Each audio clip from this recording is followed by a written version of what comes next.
আল্লাহ পৃথিবীতে কত কিছু সৃষ্টি করেছে মানুষের জন্য, বলাই বাহুল্য। চিন্তা করলে আপনি মাথাটা খারাপ হয়ে যাবে।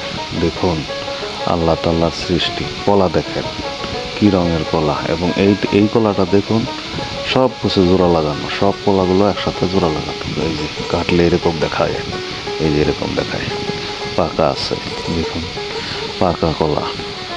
এই যে এইগুলো কলা আবার আরেক আরেক সাইজের, এবং কলাগুলো কত বড়। আর এই কলার ছড়িটা দেখেন বিশাল বড়, প্রায় 6 ফুটের উপরে আছে কলার ছড়িটা, দেখার মতো। দেখেন মাটি থেকে একদম মাটি পর্যন্ত উঠেছে। আবার এই কলাগুলো দেখেন ছোট ছোট।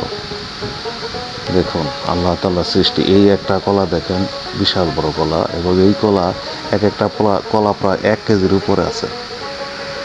বিশাল বড় জিনিস। আল্লাহ তাআলা মানুষের জন্য সব সৃষ্টি করেছে। এবং এইটা দেখেন রঙিন কলা, হ্যাঁ, দেখতে মুছাড়া এইরকম, এবং পাকলে অনেক সুস্বাদু। এই যে তার গাছটাও ওই রকম পাকা রঙিন। এই যে এইটা আবার আরেক ধরনের কলা, কলার মোর্চা। দেখুন সৃষ্টি, আল্লাহ তাআলার সৃষ্টির কথা ভাবলে মানুষের চিন্তাই করা যায় না কোথায় কি আল্লাহ দিয়ে রাখছে। সবগুলো মানুষের জন্য, এবং মানুষেরকে হেফাজত করার জন্য। আর আমরা নাফরমান বান্দা আল্লাহর শুকরিয়া আদায় করি না।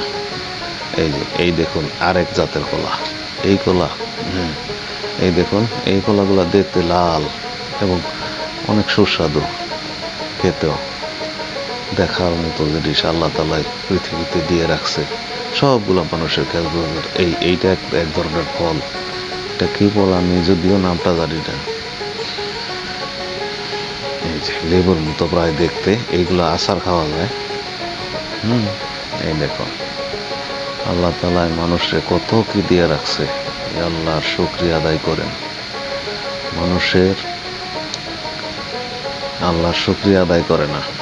দেখুন এইটা আবার এক ধরনের ফল, এটা অবশ্য তরকারি খাওয়া যায় ফলটা। এই যে দেখুন তরকারি পাক করছে প্রায়